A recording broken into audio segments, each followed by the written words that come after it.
Degree college దగ్గర మా ASP గారి ఆదేశాల ప్రకారం వెహికల్ చెక్ చేస్తున్నాం. వెహికల్ చెక్ చేస్తుంటే టువర్డ్స్ చింతపల్లి నుంచి అదే లంబసింగి రోడ్లో నుంచి ఓ రెండు వెహికల్ మీద నలుగురు కుర్రవాళ్ళు అక్కడ వెహికల్ చెక్ చేయడం చూసి వెనక్కి వెళ్ళిపోవడానికి ప్రయత్నం చేశారు. సరే వాళ్ళని తిరిగి పట్టుకుంటే వాళ్ళ దగ్గర ఒక బైక్ మీద ఒక బ్యాగ్, ఇంకో బైక్ మీద ఒక బైక్ ఉన్నాయి. ఆ బ్యాగ్లు ఏంటని చూస్తే ఒక్కొక్క బ్యాగ్ లో 4-5 కేజీలు గంజాయి ఉంది. మొత్తం నలుగురు దగ్గర కలిపి 8 కేజీలు గంజాయి ఉంది. అయితే వీళ్ళు నలుగురు కూడా చీరాలకు చెందిన వాళ్ళు. ఇందులో ఒక అబ్బాయి శ్రీనాథ్ అనే కుర్రాడు, గుంటూరు శ్రీనాథ్ అని, computer science engineering BTech complete చేశాడు చెన్నైలో. ఆ అబ్బాయి అన్నాడు.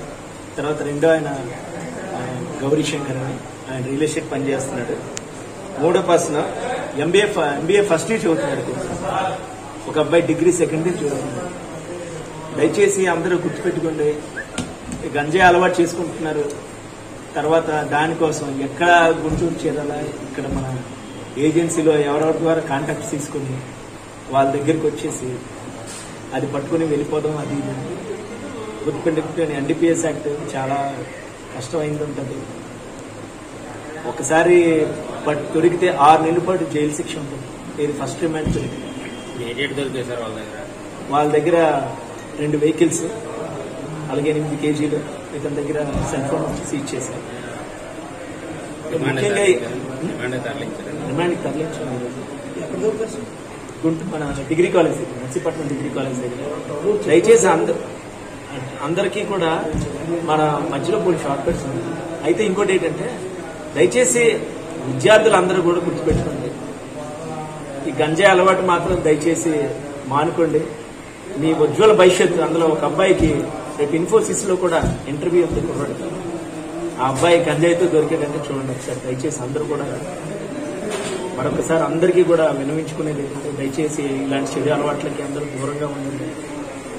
ఏమవుతుందిలే గంజాయి దొరికి అంటే చాలా మందికి తెలియట్లేదు. ఫస్ట్ అంటే గంజాయితో దొరికితే వాట్ నెక్స్ట్ అనే విషయం తెలియట్లేదు. ఎన్డీపీఎస్ యాక్ట్ గుర్తుపెట్టుకోండి. ఎన్డీపీఎస్ యాక్ట్ లో అరెస్ట్ అయ్యారంటే బెయిల్ కూడా దొరకదు. చాలా కఠినంగా ఉన్నాయి శిక్షలు. విద్యార్థులకి చదువుకునేటప్పుడు ఎవరో ఒకరు చిన్నది ఇస్తూ ఉంటారు, అది హ్యాబిట్ చేసుకుంటారు. ఆ తర్వాత అది అక్కడ దొరకపోయేసరికి ఎలా అయినా తెచ్చుకోవాలి అనే దీని మీద మన ఏజెన్సీకి రావడం జరుగుతుంది. దయచేసి ఆ పద్ధతి మార్చుకోండి. ఇంట్లో తల్లిదండ్రులు కూడా ఎవ్వరికి చెప్పకుండా, ఎవరో బైక్ అడుగుతున్నారు, ఎవరితో బైక్ అడుగుతున్నారు, అలా వేసుకొని వచ్చేస్తున్నారు. వేసుకొని వచ్చేసి ఇక్కడ దొరికిపోతే ఇంకా అంతే సంగతి.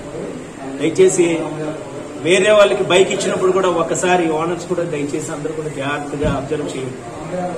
వీళ్ళు ఎందుకు తీసుకెళ్తున్నారు, వీళ్ళకి ఎందుకు ఇవ్వాలి, ఎక్కడికి వెళ్తున్నారు, ప్రతిదీ కూడా క్షుణ్ణంగా అబ్జర్వ్ చేసుకుంటారు. Thank you.